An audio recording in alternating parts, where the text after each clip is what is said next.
Hi, everybody. Welcome back to Dave's Top 3,000 Songs of the Rock Era. Today I'm up to song number 2273, and that one is questions 67 and 68 by Chicago.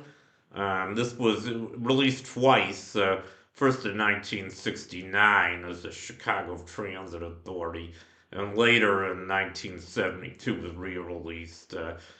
Went to number 71 in 1969. It was a minor hit then, but then I guess as Chicago got bigger, they decided to re-release it when number 24, so it became a top 40 hit.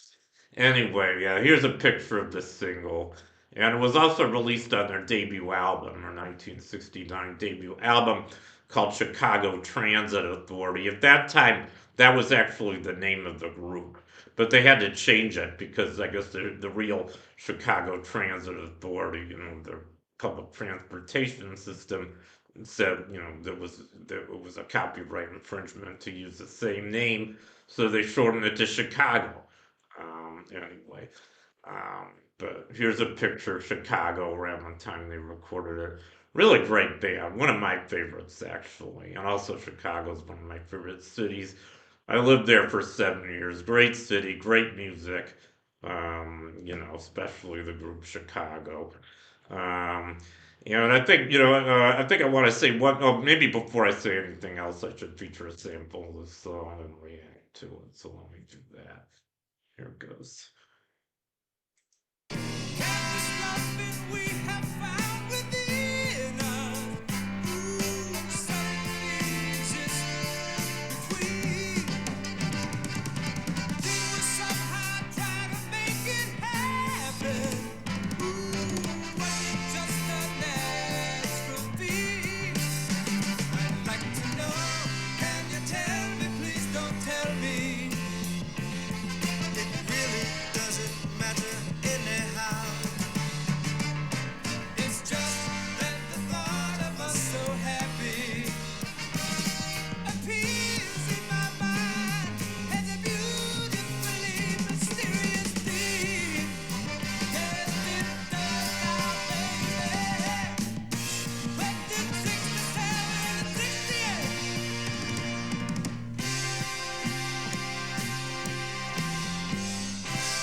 Okay, that's the last minute or so of question 67 and 68 by Chicago. I think it's a really great song, like most of their songs. And you can tell they had a very powerful brass section. And not just the group Chicago, but a lot of groups from Chicago, a lot of music from Chicago was known for having a big, wind instrument section. The song I featured a couple days ago, Don't You Care by the Buckinghams, that's another example that they were a big brass band too. They actually predated Chicago. Yeah, and the one I featured yesterday, it wasn't from Chicago, but The Cheater by, who was it? I forget this guy's name. It's like a minute, but um, they were from St. Louis, but they still have that same kind of, they had a big horn section on that sound. So, my list isn't completely random, as you can probably tell. I guess I sort of had a little spree of wind instrument songs, three in a row. Mostly from the Chicago area. St. Louis isn't too far from Chicago. But anyway, enough of that. Maybe I should explain a little bit about this song and what it's about.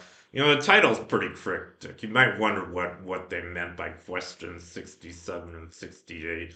I just looked this up today. Apparently, the song was written by one of their members, Robert Lamb, and apparently it was about his romantic relationship with his girlfriend during the years 1967 and 1968. So that's where that title comes from. It's a similar sort of story with 25 or 64. I'm not going to tell you what that one means. I'll probably have to wait till I get to that one. That one's coming up much, much higher, by the way.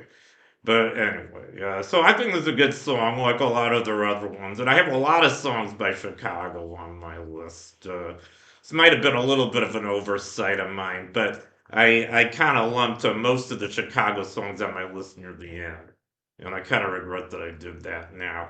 I think I have 12 out of 19 of their songs in the bottom 1,000. They probably a lot of them should have been a lot higher than that, but just thought I'd let you guys know. Anyway, great band. And I even saw them in concert in 1986. I saw them at the Taste of Chicago in Chicago when I lived there. So how great was that? I even saw them another time. I didn't actually see them. I heard them.